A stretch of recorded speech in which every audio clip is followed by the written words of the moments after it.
Good morning po! Tara, silipin natin kung ano ang ginagawa ng aking anak. Hindi niya alam na binibidyohan ko siya. Ayan, si ate, busy sa kusina.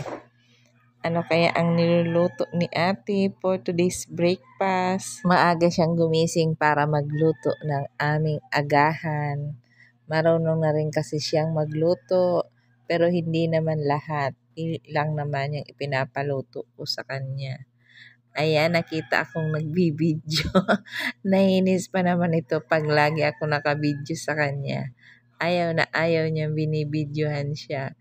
Pero wala siyang magagawa kasi nakabidyo na ako dito sa likuran niya. Saglit lang naman ate, ayaw mo niya. Nakita ka na masipag at mabait na ate. At ito naman na aking bunso, nandito sa kwarto. Sabi ko sa kanya pagkagising, tiklopin niya na yung mga kumot na ginamit namin para wala nang pakalat-kalat. Inis nga to kasi hindi daw siya marunong, pero talagang sabi ko, tiklopin mo na yan, kailan ka pa matututo.